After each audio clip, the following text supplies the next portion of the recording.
3 जानेवारी क्रांतिज्योती सावित्रीबाई फुले जयंती, त्यासोबतच आज आपण बालिका दिन म्हणून साजरा करतो। एकंदरीत विशेषतः स्त्री शिक्षणामध्ये एक दीपस्तंभासारखं कार्य करणार आहे।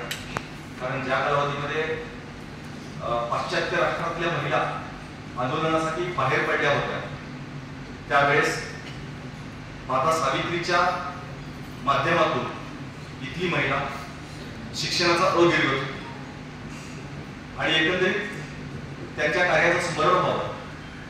त्यावेळेस आपण बऱ्याच वेळेस म्हणतो स्त्री पुरुष समता वगैरे वगैरे या पद्धतीने आपण बोलत असतो। आज स्त्री पुरुषाच्या खांद्याला खांदा लावून लढायला लागलेली आहे, सगळ्या गोष्टी आहेत, सर्व क्षेत्रामध्ये स्त्री अग्रेसर आहे।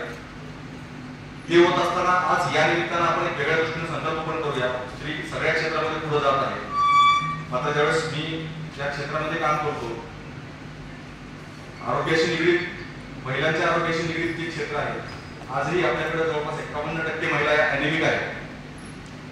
जोपर्यंत घरातल्या पुरुषांचा आणि महिलांचा एचबी एका लेवलला येणार नाही, तो संकल्प या निमित्तानं आपण करूया।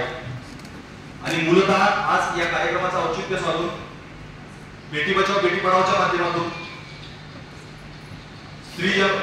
मुलीच्या जन्माचं स्वागत व्हायला पाहिजे आणि त्या मुलीच्या जन्माचं स्वागत व्हावं या दृष्टीने समाजामध्ये काही वेगवेगळ्या ऍक्टिव्हिटी उपक्रम, कारण ज्यावेळेस समाज हा प्रगल्भ जनजागृतीनेच प्रगल्भ होत असतो आणि ती जनजागृती करण्याच्या दृष्टिकोनातून काही सिंबॉलिक गोष्टी, काही सांकेतिक गोष्टी आपण केल्या पाहिजेत आणि त्या दृष्टिकोनातून आपण काही मुलीच्या नावाचे नामफलक तयार केलेले आहेत।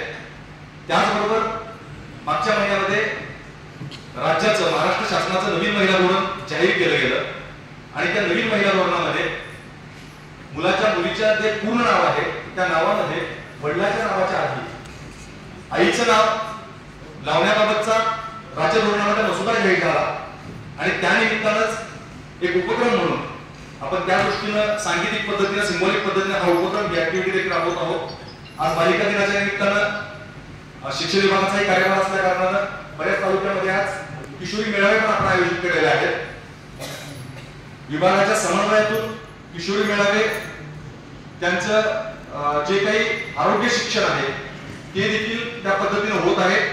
मुळात या कार्यक्रमाची भूमिका अशी आहे की आपण आपली गावं जी काही आहेत, मॅडम मला आवर्जून आपल्याला सांगावं असं वाटतंय की आम्ही प्रत्येक प्रोजेक्ट मधली 20-20 गावं आयडेंटिफाय केलेली आहेत, ज्या 20-20 गावांमध्ये चाइल्ड सेक्स रेशिओ आणि सेक्स रेट ऍट बर्थ हा कमी आहे, इतर गावाच्या तुलनेनं, तालुक्याच्या तुलनेनं आणि जिल्ह्याच्या तुलनेनं ऍव्हरेज पेक्षा कमी आहे आणि त्यामध्ये देखील आपल्याला ह्या ऍक्टिव्हिटी करून हा संदेश, कारण मुळात हे सगळं करतो कशासाठी आपण, तर पालकांचं, येणाऱ्या पिढीचं वर्तन बदल झालं पाहिजे, बिहेवियर चेंज झालं पाहिजे आणि अशा उपक्रमातूनच येणाऱ्या पिढीचं, समाजातल्या व्यक्तींचं हे बिहेवियर चेंज होत असतं आणि त्या पद्धतीने आपण फेलवर गेल्यानंतर सुद्धा यासाठी आपल्या परीने आपण प्रयत्न करावेत ही अपेक्षा बाळगतो आणि